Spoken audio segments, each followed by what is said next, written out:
لله و الصلاة و السلام علی رسول الله و علی آله و صحبه من والاه. بینندگان عزیز و گرامی، السلام علیکم و رحمت الله و برکاته. خوشحالیم که بار دیگر در خدمت شما بزرگواران هستیم در برنامه دفاع از سنت.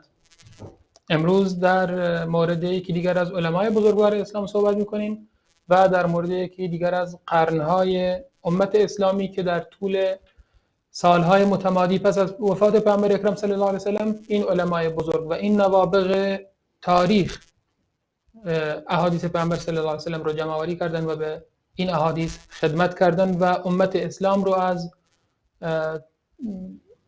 گمراهی نجات دادند و از بلایی که بر سر یهود و نصارا اومد واقعا نجات دادند. امروز میخوایم در مورد امام بغوی صحبت بکنیم و کتاب ایشون شرح السنه که ایشون در قرن پنجم زیستن و یعنی متولد شدن و در قرن ششم وفات کردن.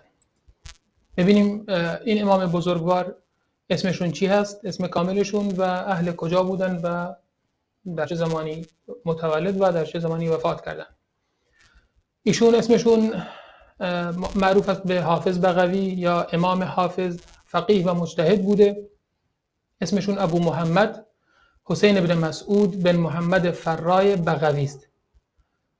لقب ایشون رکن الدین هست یا محی السنه، به این القاب شناخته شده. ایشون خدمات زیادی به قرآن و به حدیث پیامبر اکرم صلی الله علیه وسلم انجام دادند. ایشون در روستای بغشور با غین متولد شده که گفته میشه روستایی است بین هرات و بین مرو که در سرزمین خراسان باستانی قرار داره. گفته شده ایشون در سال 433 یا 436 متولد شده در این روستا و در سال 516 در مرو وفات کرده. اختلافی در مورد تولدش وجود داره ولی در مورد وفاتش اختلاف شدید نیست، اختلاف کمتر هست. بعضی گفتن 510 وفات کرده، یعنی یک نفر گفته 510 و بقیه گفتن 516 وفات کرده. ایشون هم عالم حدیث بوده، هم فقه بوده، هم تفسیر بوده و کارهای بسیار زیادی برای امت اسلام انجام داده و ما امروز قصد داریم بیشتر در مورد این امام بزرگوار بدونیم و به ویژه کتاب ایشون شرح السنه رو از جناب دکتر از ایشون خواهیم شنید که امام بغوی در این کتاب چه کاری کرده و چگونه تلاش کرده که احادیث پیامبر صلی الله علیه و سلم رو حفظ بکنه و اونها رو از شوائب و احادیث جعلی که به پیامبر صلی الله علیه و سلم نسبت داده میشه دور بکنه. جناب دکتر در خدمت شما هستیم. وارد قرن پنجم شدیم و در قرن پنجم هستیم. مثل امام بیهقی هم در قرن پنجم بود، امام بغوی هم در قرن پنجم زیسته بیشتر عمرشون رو. ایشون چه کارهایی کردن؟ علما در مورد ایشون چی گفتند؟ اساتیدشون کی بوده؟ شاگرداشون کی بودن؟ که بیشتر برای بینندگان عزیز مشخص بشه که جایگاه علمی و جایگاه ایشون میان علما چی بوده. من هم خدمت شما و تمام بینندگان عزیز و گرامی عرض سلام و ادب دارم. علیکم السلام. حقیقتا من دوست داشتم یک مقدار قبل از اینکه وارد توضیحاتی در مورد خود امام بغوی بدهیم، مقداری در مورد ویژگی های تدوین در این عصر صحبت کنم. هرچند در هفته گذشته هم مقداری گفتم، اما الان میخوام مقدار بیشتر این مطلب باز شود و چند نمونه هم ذکر کنیم و از جمله این نمونه ها همون کتاب شرح السنه امام بغوی است. یکی از ما چون گفتیم در هفته گذشته در قسمت گذشته بیان کردیم که تقریبا از قرن پنجم به بعد دیگه کار جدیدی برای تدوین حدیث وجود ندارد، بلکه کاری که میخواهند بکنند فقط علما میخواهند ابتکاراتی را به خرج بدهند برای حفظ بهتر این احادیث. یعنی حالا این سرمایه عظیم که از عصر نبوت آغاز شده و تا قرن پنجم دیگه به کمال خود رسیده، اکنون باید چیکارهایی بکنیم که این سرمایه عظیم و بزرگ بیشتر حفظ بشه. چون همش به خاطر چیست؟ حفظ سنت و دفاع از سنت و نگهداری سنت پیامبر صلی الله علیه و سلم، که این خداوند متعال این نوابغ را برای آن گماشته که واقعا به معنای واقع کلمه مسئولیت خود را در قبال آن ادا کرده اند. اصلا احساس میکنید در این عصر تکنولوژی، یعنی اون کاری که اونا در اون عصر انجام داده اند در این عصر تکنولوژی هم کاری مشکلی است، یعنی این کار که انجام بگیرد. اینا کارهای بسیار عظیمی کرده. مثلا در این عصر تکنولوژی اومدن مثلا تمام این کتاب‌های حدیث را در یک برنامه مثلا نرم افزاری جمع کرده اند و برایش مثلا یک کتابخانه ساختند و این چیزا. دقیقا این علما در قرن پنجم همین کار رو شروع کردن، یعنی به صورت موسوعه وار و به صورت مجموعه تمام این احادیث را در آوردند. و از جمله ابتکار جدید این عصر جمع آوری احادیث صحیح و احادیث سنن و مصنفات گذشته را در یک مصنف، در یک تألیف، در یک کتاب. یعنی همین چیزی که الان به آن رسیده ایم اونها همون عصر این کار رو انجام دادند. مثلا به عنوان مثال امام ابو مسعود ابراهیم بن محمد عبید دمشقی کتاب الجمع بین الصحیحین را تألیف میکند در همون ابتدای قرن پنجم، یعنی در 401 که متوفا می شود، یعنی 1 سال از قرن پنجم گذشته. جمع بین دو تا صحیح یعنی چی؟ یعنی دو تا کتاب صحیح بخاری و صحیح مسلم را در یک کتاب جمع می کند و آن را بر اساس مسند ترتیب بندی می کند و مسند صحابه، مثلا مسند ابوبکر، مسند عمر، عثمان، علی، به همین صورت که این امام ابن اسیر بیان کرده. یا مثلا یک شخص دیگری باز در همون قرن پنجم، ابتدای قرن پنجم، یعنی که متوفای سال 414 هست، همون امام اسماعیل بن احمد معروف به ابن فرات این کارو انجام داده است. بعداً ابوبکر احمد بن محمد بن غالب برقانی همین کارو انجام داده در سال باز در همون قرن اول 425. یعنی همه اینها هدفشون این بوده که این کتاب به هر طوری بوده این کتاب را حفظ کنند، نگه دارن و همه در اختیار مسلمانان قرار بگیرد. و یا مثلا امام حمیدی اندلسی در سال 488 همون جمع بین الصحیحین را انجام میدهد به اضافه احادیث اضافه بر آنها در سند و متن. گاهی مثلا حدیثی همون حدیث که در بخاری و مسلم هست نگاه کرده از راههای دیگری این حدیث روایت شده با متن بیشتری، مطالب بیشتری این متن توضیح داده شده است و فواید سندی و فواید متنی در آن بوده با آن اضافه کرده. این هم امام حمیدی بر اساس مسند صحابه آن را قرار داده. مثلا از ابوبکر صدیق آغاز نموده، همشون دیگه عشره مبشره را در ابتدا قرار دادند.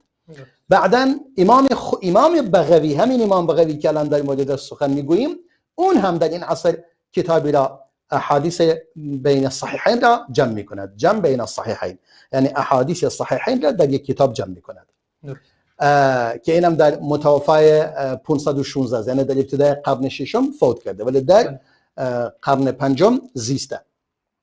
یا مثلا امام عبدالحق اشبیلی الجمع بین الصحیحین را باز هم اون هم جمع بین صحیحین کرده، اما بر اساس ترتیب صحیح مسلم. یعنی امام مسلم را به عنوان اصل قرار داده و احادیث بخاری را با آن اضافه نموده. خیلی قشنگ که من الحمدلله خدا توفیق داد این کتاب را نصف کامل این را در ایران تدریس کردم، یعنی هنوز تو ایران بودم این کتاب را تدریس کردم. کتاب بسیار قشنگ و خیلی کتاب قشنگی بود. امام عبدالرحمن اشبیلی که متوفای سال 581 هجری، یعنی در اواخر قرن پنجم و در بیشتر عمرش در قرن ششم بوده. عبدالحق اشبیلی. بله. شما گفتین عبدالرحمن بله ابو محمد عبد الحق بن عبد الرحمن ابن عبد الله اشبیلی. اشبیل که اشبیل توی اسپانیا به اسپانیا. بله. بعدا جمع بین الصحیحین دوباره ابو عبدالله محمد بن حسین مری انصاری در متوفای 582 هجری. بعدا جمع بین الصحیحین، این همه برای صحیحین کاران، هر کدوم با ترتیب معینی که خودش خواسته. ابو حفص عمر بن بدر بن سعد موصلی، اهل موصل است، موصل، در متوفای سال 622 هجری. و همچنین آخرین کتاب جمع بین الصحیحین تألیف ابو محمد حسن بن محمد بن حسن صغانی، متوفای 620. این دیگه وارد قرن هفتم شده، ولی دیگه این جمع ها وجود داشته. بعدا اینها کسانی بودند که جمع بین بخاری و مسلم در یک کتاب جمع کرده اند، هر کدوم با ترتیبی و هر کدوم با روشی و هر کدوم ویژگی در آن است که در دیگری وجود ندارد. الان کسانی دوباره در این قرن پنجم شروع کردن به جمع بین کتب پنجگانه یا کتب ششگانه. حالا پنجگانه که میگوین دیگه بدون ابن ماجه، ششگانه که میگوین بدون ابن ماجه با موطا مالک، یا بدون موطا با ابن ماجه. این کارها را انجام دادن. مثلا کسی مثل امام ابو حسن الرزین بن معاویه سرقسطی، متوفای 535 هجری، یعنی در 535 فوت کرده ولی در قرن پنجم زیسته.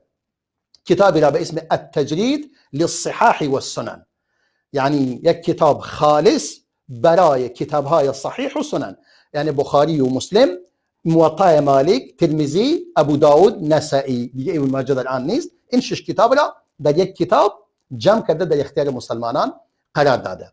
یا الجمع بین کتب سته، یک کتاب دیگر همون عبدالحق اشبیلی که گفتیم جمع بین کتب سته را انجام داده.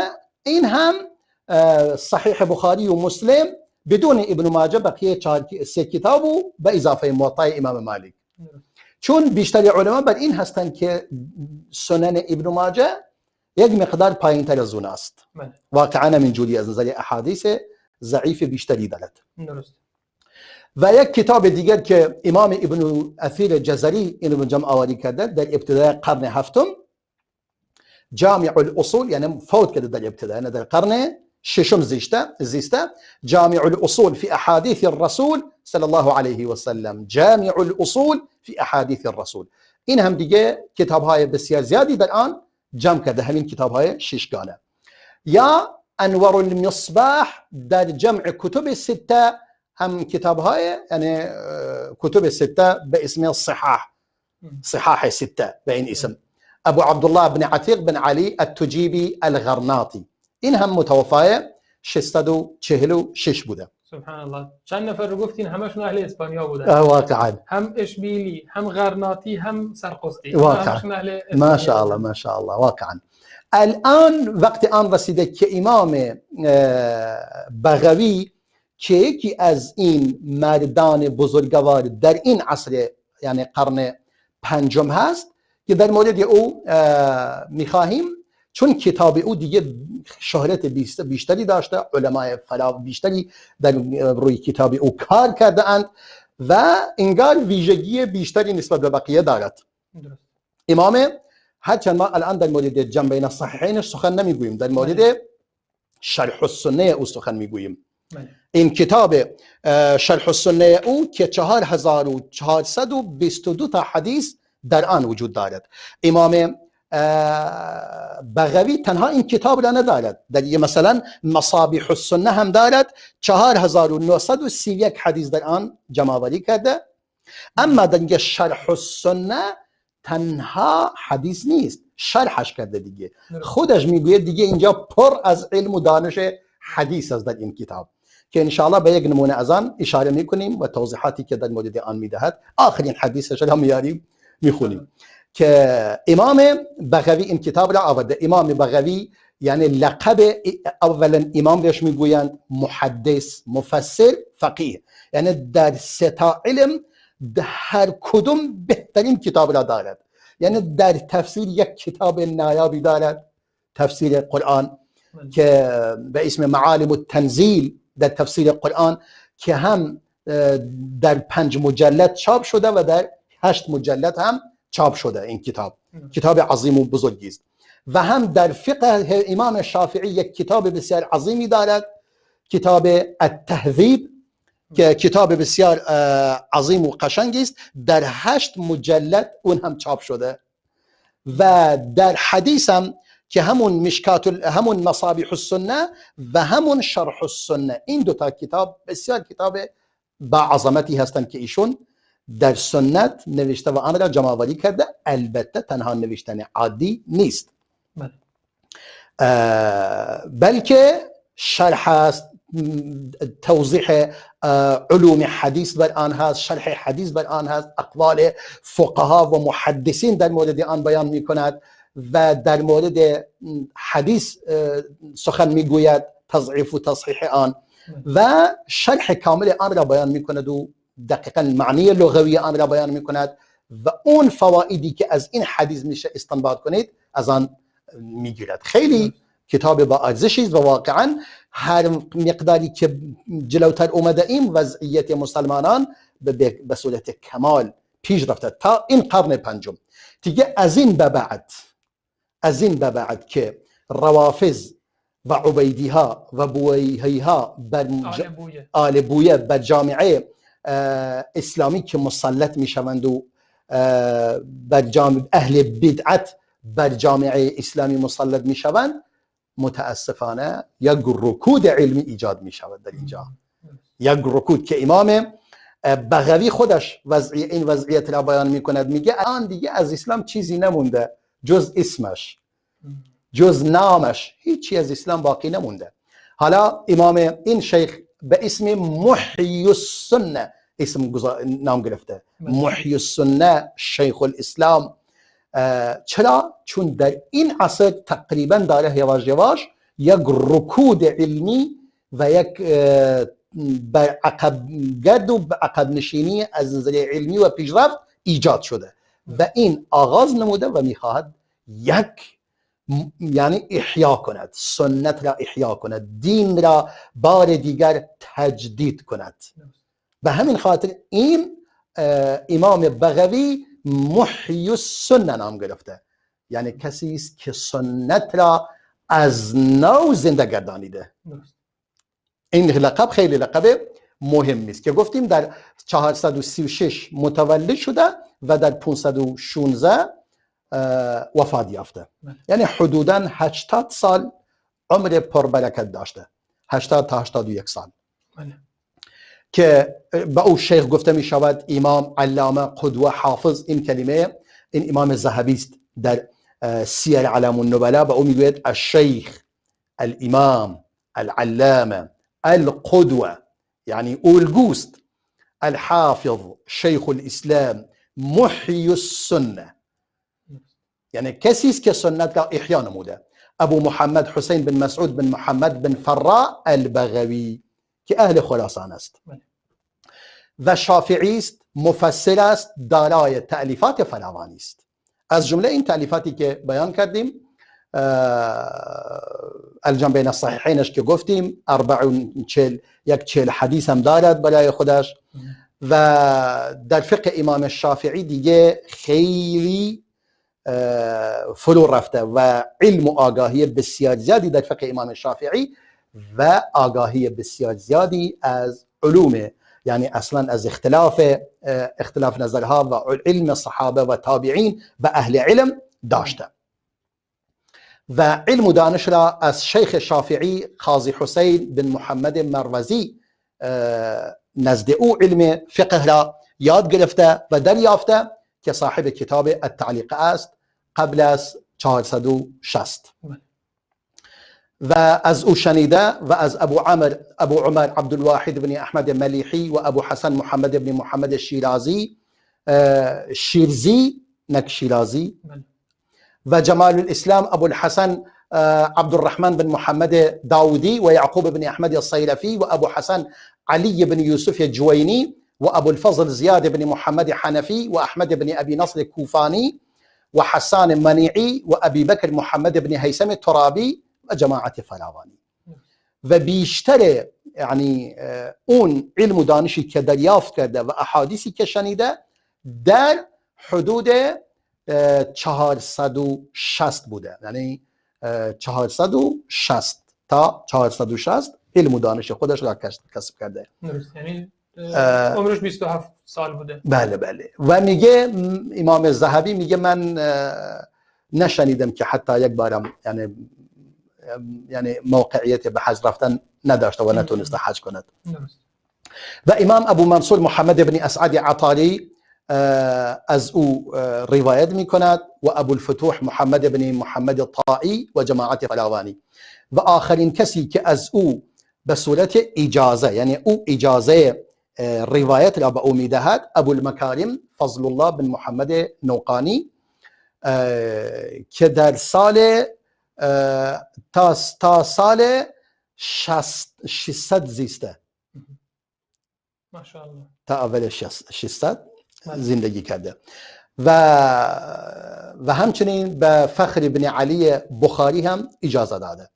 پس امام بغوی اهل علم او را محی السنه و رکن الدین نامگذاری کردند که امام سبکی او را بیان میکند هم محی السنه هم رکن الدین، یعنی پایه دین این بوده که آن را نگه داشته در اون عصر و آن را احیا نموده. و کان سیدا اماما عالما علامه، زاهدا زاهد بوده، قانع بوده با کم، میگه فقط نون خشک میخورد.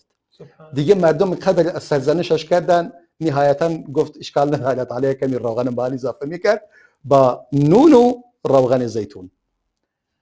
و پدرش کار انگار چرم و اینا را میفروخت و آن را یعنی برکت زیادی داشت، یعنی در واقع پدرش آدم تاجری بود، تجارت چرم میکرده. و پروردگار در تألیفات ایشان برکت زیادی انداخته و در نزد تمام اهل علم مورد قبول و پسند قرار گرفته است. یعنی این چیز خیلی مهم است. چرا؟ اولا یعنی به خاطر اینکه چون قصدش و نیتش خیلی خالص بوده برای پروردگار، میگه علما برای به دست آوردن تألیفات او مسابقه میکردند، یعنی هر چی سریعتر زودتر آن را به دست بیاورند. و میگه هیچگاه درسی را تدریس نمیکرد مگر با وضو، همراه با وضو بوده، بدون وضو درسی را تدریس نمیکرد. در لباسش همیشه یک انسان میانه روی بود و یک عمامه کوچکی بر سر داشت و روش سلف را در پیش گرفته بود در لباسش و پوشاکش و زندگیش. و میگه یعنی پای بسیار محکم و استواری داشت در تفسیر و ید طولایی هم داشت در فقه و در حدیث همچنین. پس امام بغوی در واقع یعنی در عین این که بر مذهب امام شافعی علم دریافت کرده، اما اهل تعصب خشک و بیجا نبوده. در کتابهایش مشخص می شود، وقتی که شما بیایی نگاه کنی به کتاب شرح السنه، مشخص می شود که در اون کتاب نگاه می کند با توجه به ادله و دلیلی که در آنجا وجود دارد کدوم یک از اقوال نزد او قوی تر باشد و دلیلش قوی تر باشد آن را می گیرد، اگرچه خودش بر مذهب امام شافعی پرورش یافته و در اون زمینه تألیف نموده، اما اون مانع نشده که اگر در جایی قولی را ببیند دلیلش قوی تر باشد از قول شافعی اون را می گرفته. درست. یعنی خودش مجتهد مطلق بوده. مجتهد مطلق بوده و کامل. و این امام بزرگوار در شهر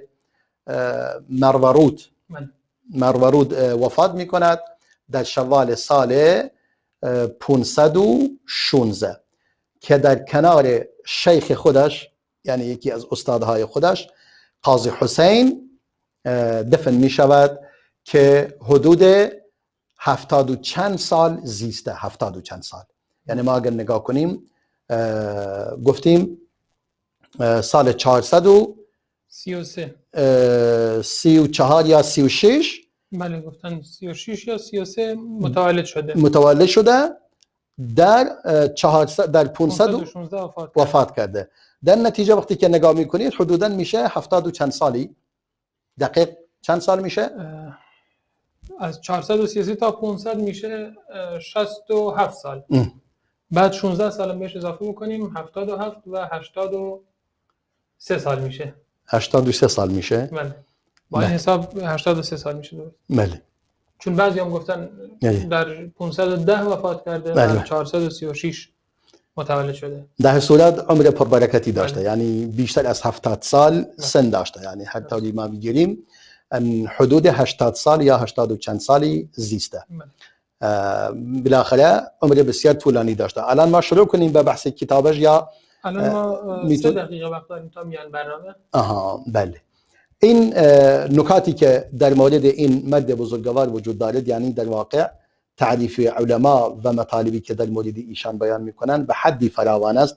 امام سبکی میفرماید یکی از دلایل این که البته خیلی عظیمی مثل امام ابن خلکان و امام ذهبی و امام سبکی و امامان فراوان در عصر خودش که او را تزکیه کرده اند، میگه چون این مرد بزرگوار وارد بغداد نشده و در اونجا یکی دیگر از عاصمه و پایتخت و مراکز علمی امت اسلامی بود در اون عصر، اون سبب شده که مثل بقیه در مورد او یعنی مدح و تعریف علما مثل دیگران نباشد. سببش اون بوده. وگرنه این مرد بزرگوار این همه با وجود این که حتی گفتیم به سرزمین حجاز هم نرفته، به مکه مکرمه هم نرسیده، در مناطق خود خراسان همه جای خراسان را گشته و علم و دانش را کسب نموده از علم. ولی منطقه خراسان در اون عصر خیلی بزرگتر بوده. یعنی الان خراسانی که ما داریم در ایران که 3 تا استان است، اون 3 استان نصف اون خراسان اصلی است. خراسان اصلی که خیلی بزرگتر بوده و خیلی عظیمتر بوده از این. در نتیجه در اون عصر اون مدت که انسان در اونجا وسیله آمد و رفت خیلی کمتر بوده، همون مقدارم که تونسته تمام این مناطق خراسان و اینا را گشته و از علمای اون عصر بالاخره کسب علم کرده، اون خودش خیلی زیاد بوده.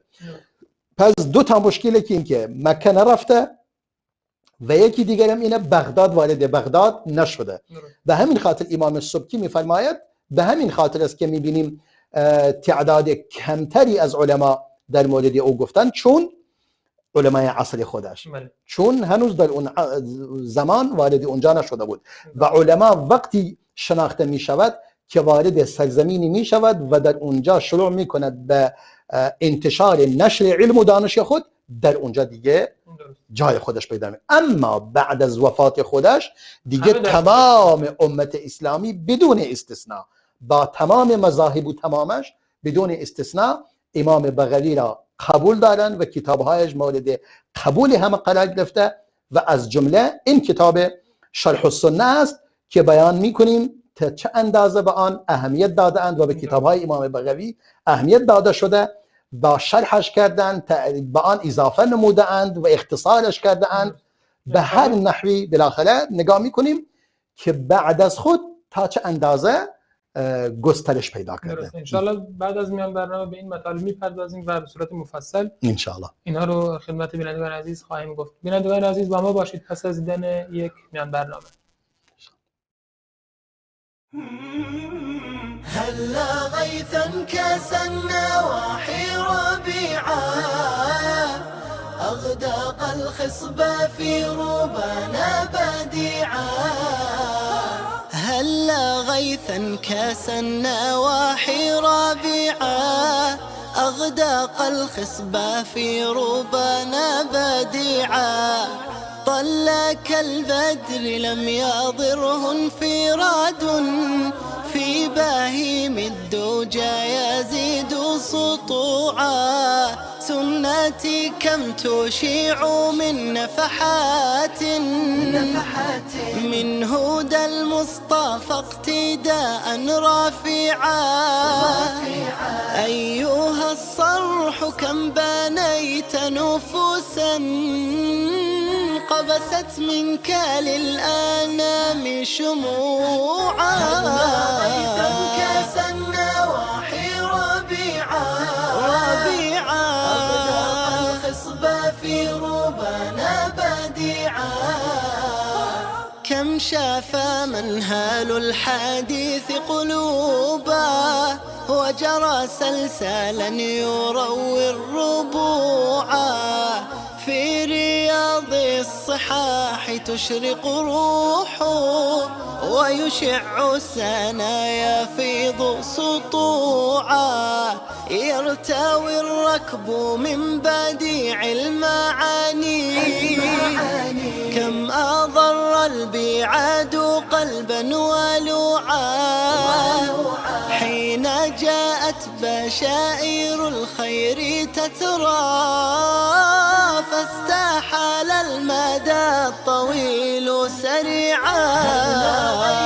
كاس النواحي ربيعا أغدق الخصب في ربنا بديعا. ومشى الجمع في دروب البخاري وجرى الخير في الربا ينبوعا. ربي فاشكر لشيخنا فالقوافي بزكي الثناء طابت رجيعا. ثم بارك لجمعنا في سرانا أكرم الركب بالقبول جميعا. ثم بارك لجمعنا في سرانا أكرم الركب بالقبول جميعا. هلا غيثا كاس النواحي ربيعا أغدق الخصب في ربنا بديعا.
با سلامی دوباره خدمت شما بینندگان عزیز و گرامی. در خدمتتون هستیم در برنامه دفاع از سنت و تألیفات در قرن پنجم و امروز در مورد امام بغوی و کتاب ایشون شرح السنه صحبت خواهیم کرد. در مورد خود امام بغوی در قسمت اول برنامه صحبت کردیم و مشخص شد که ایشون یکی از نوابغ امت اسلام بودن و تمام علما بدون استثناء از ایشون تعریف کردند و ایشون رو از امام و زنده کننده سنت و رکن دین نامیدند. ایشون رو اینجوری لقب دادن. الان میخوایم به کتاب ایشون که شرح السنه هست بپردازیم. جناب دکتر چند سوال اینجا مطرح هست. توی این کتاب شما در ابتدا برنامه اشاره کردی که چند حدیث وجود داره. دوست دارم یه بار دیگه برای بینندگان عزیز این مطلب رو بگین. بعد روش تألیف امام بغوی در این کتاب شرح السنه چگونه بوده، چجوری کتاب رو شروع کرده، چجوری نوشته و هدفشون چی بوده از تألیف این کتاب. بسیار سوال بجایی است. همچنان که گفتیم اون کتاب بسیار با ارزشی است، اما ما دوست داریم خودش برای ما شرح کند که برای چی من این کتاب رو نوشتم و هدف من چی بوده از این کتاب. بهترین چیز خودش از ما بهتر میداند، اما اون چیزی که میدانیم تعداد احادیث آن 4422 حدیث است در کتاب شرح السنه که انشاءالله یک مقداری اگر تونستیم به مصابیح السنه شم میپردازیم که اونم یک کتاب قشنگی است. همینجا اشارت به آن میکنیم انشاءالله. امام بغوی خودش میفرماید در مقدمه کتابش، میفرماید این کتاب شرح السنه انشاءالله علوم فراوانی از علم حدیث در آن وجود دارد و فواید اون احادیثی که روایت می شود در آن بیان می شود از رسول خدا. یعنی احادیثی که اگر مثلا مشکل یک لفظ مشکل در آن باشد، اون لفظ تفسیر می شود، بیان می شود و احکام اون حدیث اون بیان می شود از مسائل فقهی یا اختلاف علما. میگه این هیچ کسی، یعنی کسانی که بخواهند در احکام به آن مراجعه کنند از آن بی نیاز نیستند و می تواند در مسائل اسلام یعنی جای اعتماد باشد. میگه من در این کتاب احادیثی را قرار ندادم مگر احادیثی که ائمه سلف که آنان خودشون اهل تخصص بودند در این زمینه آن را تایید کرده باشند و نزد آنان مورد اعتماد بوده باشد و اون چیزی که در کتابهایشان بوده. چون من که احادیثی را آوردم که اونا آوردند، چیز جدیدی نیاوردم. میگه اون احادیثی که آنان احادیث مقلوب، احادیث جعلی، احادیث مجهول یا اون چیزی که همه بر اتفاق داشتن که این باید ترک شود، من مطلقاً در کتابم از این احادیث نیاوردم. و البته سعی کردم در این کتاب سندها را نیاورم، به خاطر اینکه این سندها شنیده شدند و کتابها موجود است و کتابها در اختیار هستند، اصل منابع اصلی. و نهایتاً به خاطر اینکه طولانی نشود سعی کردم بدون سند احادیث را ذکر کنم. حالا میگه سبب چی بوده، پس چرا تألیفش کردی؟ درست. الان سوالی که شما پرسیدی یعنی هدفش از تألیف این کتاب چی بوده، اونم خودش جواب میده. میگه مقصود از این جمع آوری با وجود این که کتاب ها وجود داشتند و با وجود اون کتاب ها دیگه اصل اون چیزی که باید باشد وجود داشته، یعنی کتاب احادیث وجود داشته، من چیز جدیدی نیاوردم. پس اما چرا من این کتاب را آوردم؟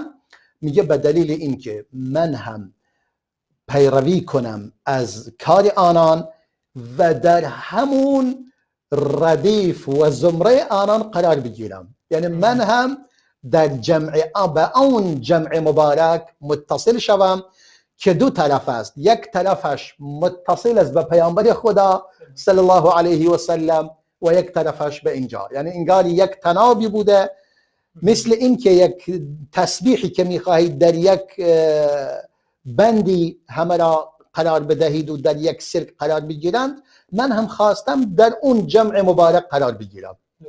الله اکبر، نیت خیلی قشنگی داشته.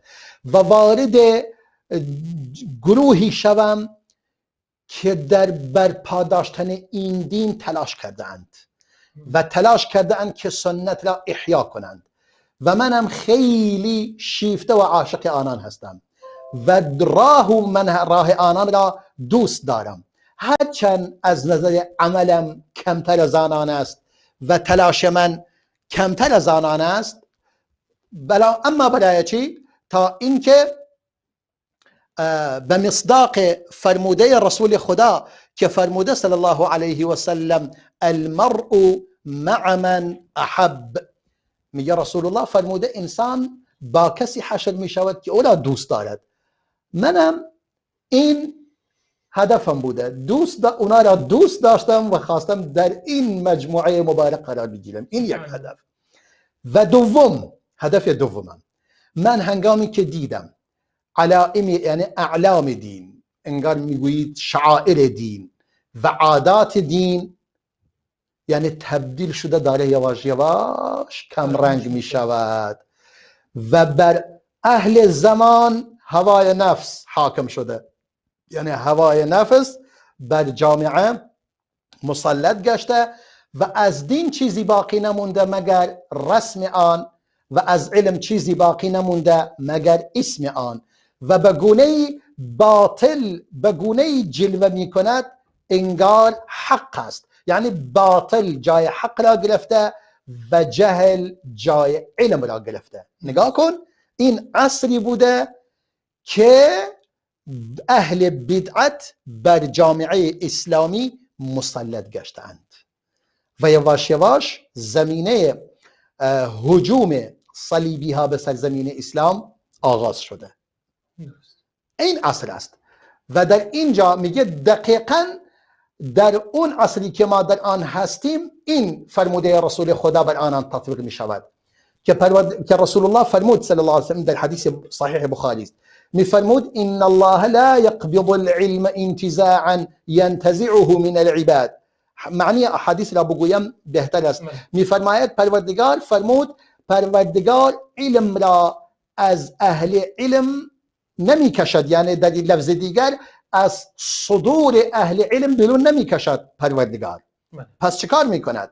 اما علما را یعنی می میرند یکی بعد پس از دیگری، وقتی که علما مردند دیگه عالمی باقی نمی ماند و وقتی که عالمی باقی نماند مردم اتخذ الناس رؤوسا جهالا، مردم به کسانی پناه می برند که جاهل هستند و علم دین را ندارند. فسئلوا، از آنان سؤال می شود، فافتوا بغیر علم، بدون علم و دانش فتوا می دهند، فضلوا و اضلوا، هم خودشان گمراه می شوند هم دیگران را گمراه می کنند. آخر امروز دارن گویا به من کسانی گفتن که شخصی پیدا شده و بالاخره تمام امت اسلامی را تکفیر می کند. نمیدونم خودش رو ابو چی گذاشته. یک شخصی اینجوری پیدا شده، یک انسان جاهل که تمام امت اسلامی را تکفیر می کند بدون استثناء.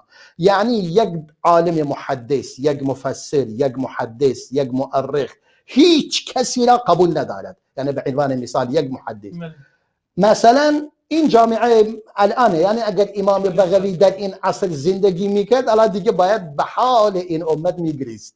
واقعا در اینجا بود که چنین فردی مثلا پیدا شده، این است که آدم جاهل پیدا شده و مردم چون علم و دانش ندارند دنبال این شخص را افتادند و به حرفای او دارن گوش میکنند و اون هم شخصی بوده میگه در مناطقی که زندگی کرده قبلا به منافق، اسمش منافق بوده، چون قبلا نمیدونم کومله بوده، بعدا گفته من مسلمان هستم و بالاخره وارد دین شده و مردم به عنوان منافق او را میشناختند چون میدونستن اهل دین نیست اصلا. الان دیگه گویا شروع کرده به الان هم کسی بیاد کل امت رو تکفیر بکنه منافقه باز؟ شکی در آن نیست. کسی که کل امت را تکفیر کند مطمئنا خودش کافر است.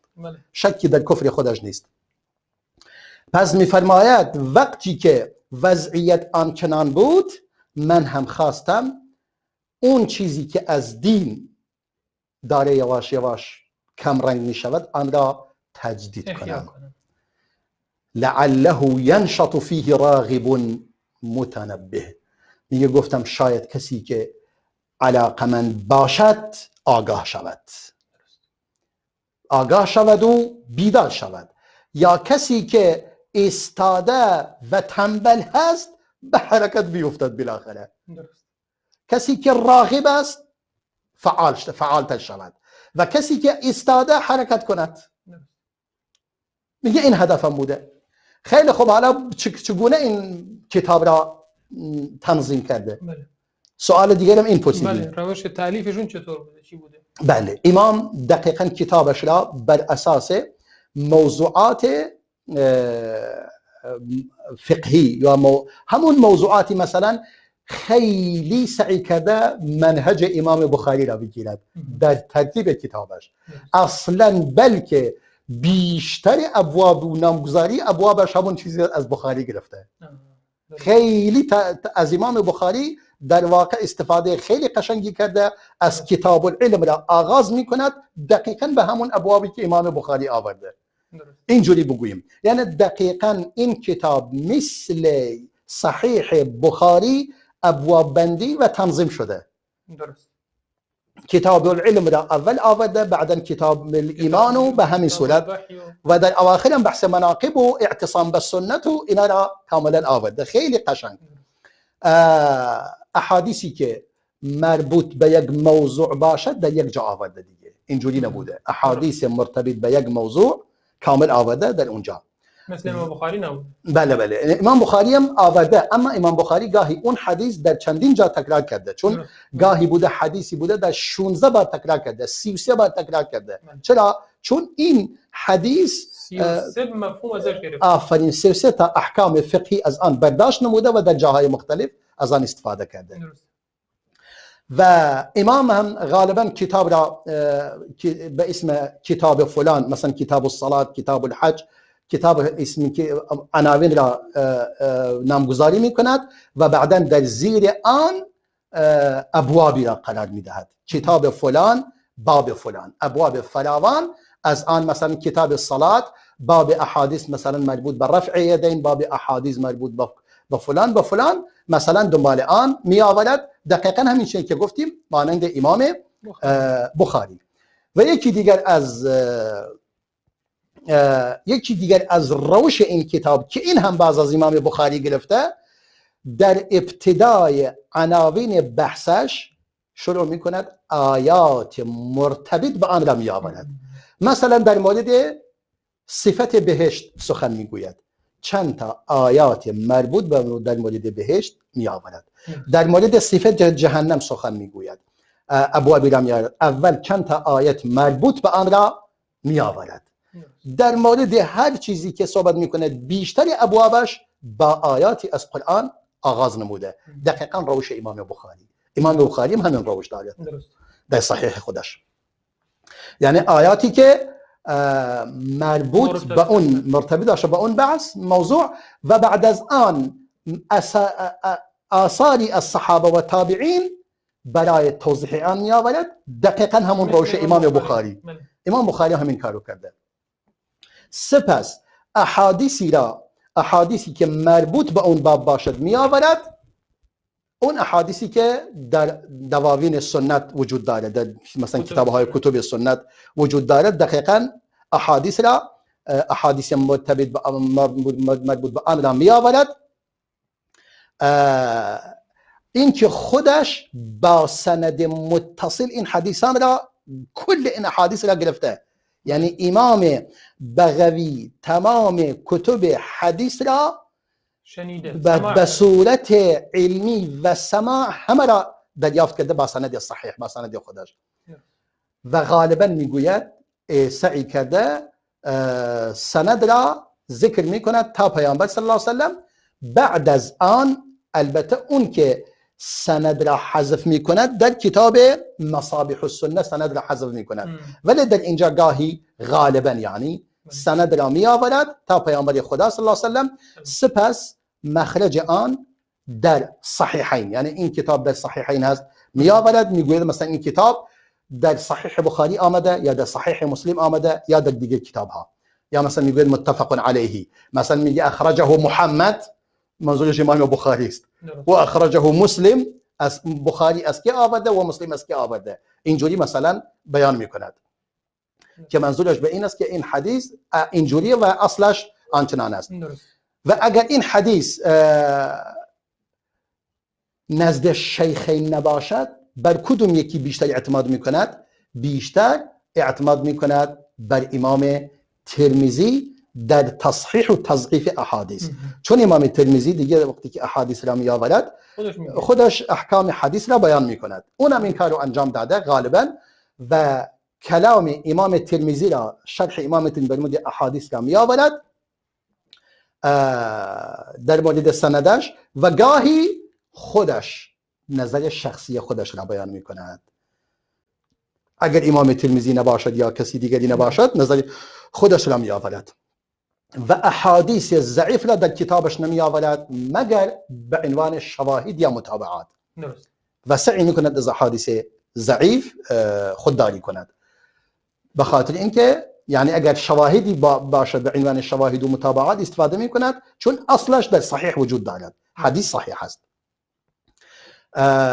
یا اینکه مگر حدیث صحیحی نداشته باشد و اون حدیث اگر ضعیف باشد ضعفش شدید نباشد. که ضعف شدید نباشد همه علما را قبول داریم، بیشتر اهل علم قبول کردن، مثل امام احمد بن حنبل و مثل امام ترمذی و مثل خیلی ها.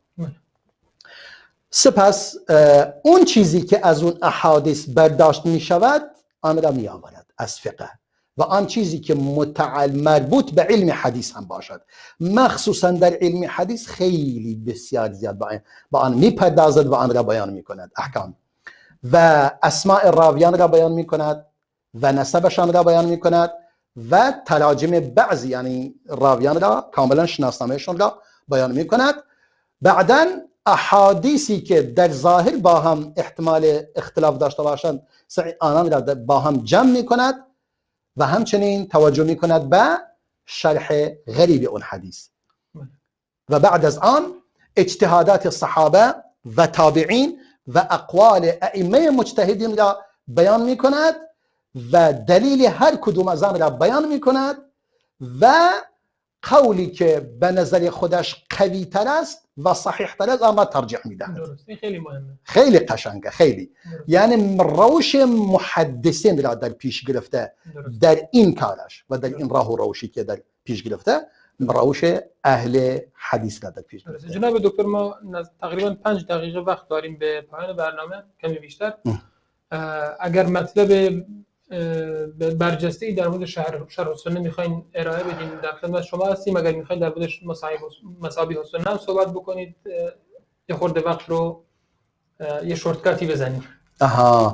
والا اگر می‌خوای مصابیح السنه هم دوست داشتم که می صحبت کنیم در موردش، ولی اگر می‌خوای گفتم اگر مطالب خیلی زیاده است نیست، من یک حدیث را فقط می‌خونم از این چیزو که هم از نظر اعتقادی و مقدار شرح حدیث و اینا. درسته. خب بریم روی شرح حدیث. ظاهرا طول میکشه وقتی شرح باشه. یک کمی یعنی سعی میکنیم این حدیث را یعنی شو وقت نداریم الان ما تقریبا 5 دقیقه وقت داریم. خیلی خوب، یعنی منظور دین این حدیث رو بیان کنم. اگر شما اینجوری برنامه‌ریزی کردین که هر دو تا رو بگین یه خورده مختصرتر بگیم. بله پس من سعی میکنم مصابیح السنه را من گفتم که 4931 حدیث در آن وجود دارد و سند حدیث را قطع کرده و کتاب را به 2 بخش اصلی تقسیم نموده. نه به 2 بخش اصلی، یعنی هر باب را به 2 بخش. یعنی باب قسمت اول در هر بابی چند تا حدیث را می آورد، احادیث بخاری و مسلم را می آورد، میگوید احادیث صحیح، و احادیث غیر بخاری و مسلم سنن اربعه میگوید احادیث حسن. یعنی این یک اصطلاح از امام بغوی در مصابیح السنه خودش که دیگران این روشو نداشتند و این اینجوری به نظر دارد که احادیث بخاری و مسلم را صحیح اسم گذاری میکند و احادیث سنن اربعه را احادیث حسن بررسی میکند. و بعد از اون کسی هم دیگرم آمده مثل امام خطیب تبریزی و آن را مشکات المصابیح قرار داده، یعنی اومده همین کاری که اون انجام داده اونم آمده مقداری بیشتری بر آن احادیث دیگری که مثل اون است که میبایست اونم نیاورده به آن اضافه میکند که مجموعاً میشود 6294 حدیث. یعنی اون خودش 4931 حدیث بود. این 6294 حدیث یعنی شده این قدر حدیث شده و این احادیث را به آن برای تکمیل آن به آن اضافه نموده. حالا در میان این احادیث یعنی حتی این هم را مشکات المصابیح آمده این که هر بابی را به 3 فصل تقسیم کرده. اون که 2 فصل بود این کرده 3 فصل. فصل اول صحیح، فصل دوم حسن، فصل سوم دیگه پراکنده از اقوال صحابه و احادیث هر چی باشد مربوط به آن می آورد، یعنی دیگه قاطی پاتی مختلط. این امر این کار رو انجام داده. این به صورت مختصر. اگر بتونیم یک حدیث را از مصابیح از شرح السنه بیان کنیم. درسته، بفرمایید. آخرین حدیث امام بغوی در مورد این آیه یوم نقول لجهنم هل امتلأتی و تقول هل من مزید، میگه روزی فرا میرسد که ما به جهنم میگوییم راستی پر شدی، اونم میگوید مگر هست، مگر باز هم هست. این مطلب گویا دو معنی دارد، یعنی اگر هست بیا من که پر نشدم، یا معنی دیگر من که پر شدم مگر هنوز مونده بیا داخل بریزی داخل، یعنی بعضا افراد وارد جهنم شوند. ظاهر معنی دوم هم اول هم درسته، یعنی هنوز پر نشدم. در اینجا یک حدیثی را نقل می کند که این حدیث هم در صحیح بخاری و اینام آمده که میگه همچنان جهنم در آن انداخته می شود و میگوید باز هم هست، تا اینکه پروردگار پای خودش را در آن میگذارد و میگوید بس به عزتت قسم دیگه کافی است، پر شدم، تا اینکه خودش در هم فرو می رود و همچنان در بهشتم در آن می اندازند تا هنوز جای خالی مونده، تا پروردگار افرادی را برای آنجا خلق می کند و در باقی مانده بهشت جایگزین می کند که به احتمال قوی اینا منظور همون حوریانی هستند که پروردگار می آفریند. حالا امام ذهبی در این کتاب گفته این حدیثی است متفق علیه، میگه متفق علی صحته، حدیثی است که اتفاق بر صحت آن هست که محمد یعنی امام بخاری از عبدالله ابن محمد روایت می کند و مسلم از محمد ابن رافع روایت می کند و هر دو از عبدالرزاق روایت می کند. این دو تا بعدا می فرماید اینجا کلمات مثلا قد ترجمه می کند، قد یعنی حسب، کافی است، یکفی. این که مثلا بعدا در یک لفظ دیگری حدیث که من کامل نخوندم میفرماید که بهشت به بهشت میگوید من تو رحمت من هستی، به جهنم میگوید تو عذاب من هستی.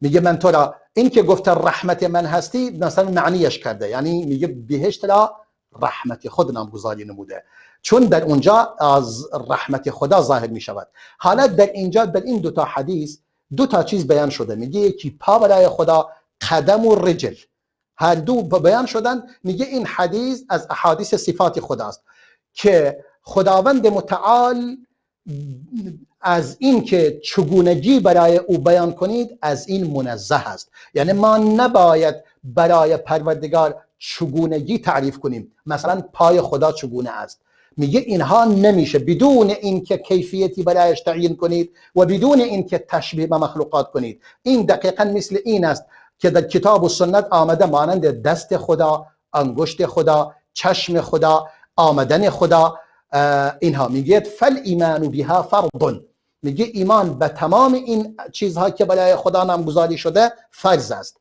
والامتناع عن الخوض فيها واجب، انسان باید خودداری کند در این مسائل فرو رود و کیفیتی برای آن تعیین کند، این هم امتناع از آن واجب است. فالمهتدی من سلک فیها طریق التسلیم، میگه اون کسی بر راه درست است که تسلیم باشد در قرآن و سنت، هر چی برای خدا بیان شده قبول داریم و بدون این که آن را تشبیه کنیم یا آن را توجیه کنیم. والخائض فیها زائغ، کسی که در آن غوطه‌ور می شود منحرف است. والمنکر معطل، کسی که آن را انکار می کند اهل معطله است، یعنی اهل صفات خدا را تعطیل نموده. والمکیف مشبه، کسی که کیفیت را به آن میدهد میگوید دست خدا مثل فلان است، اون هم تشبیه، یعنی اهل تشبیه است، خدا را به مخلوقات خود تشبیه کرده. تعالی الله عما یقول الظالمین علوا کبیرا، میگه پروردگار بزرگتر از آن است که ظالمان میگویند. بعدا میفرماید لیس کمثله شیء وهو السمیع البصیر، الله کسی مثل الله وجود ندارد و الله بسیار شنوا و بسیار بیناست. یعنی در اینجا منهج و روش خودش در مورد اسماء و صفات روشن می کند به صورت بسیار قشنگ بر منهج ائمه اربعه، که ائمه اربعه بر این منهج بوده اند که اون اسماء و صفاتی که برای خدا بیان شده در قرآن و سنت بدون این که آن را توجیه کنند یا تشبیه کنند یا تعطیل کنند بیان کنند و با آن ایمان داشته باشند، بدون این که به صورت متکلمین در آن غوطه‌ور شوند. این منهج سلیم است. و السلام علیکم ورحمة الله وبركاته. جزاکم الله خیر جناب دکتر. خیلی از این مطالب استفاده کردیم و امیدوارم که بینندگان عزیز هم حسن استفاده رو برده باشند. بینندگان عزیز و گرامی، به پایان برنامه رسیدیم. تا دیدار دیگر و برنامه دیگر شما بزرگواران رو به الله متعال می‌سپاریم. السلام علیکم و رحمت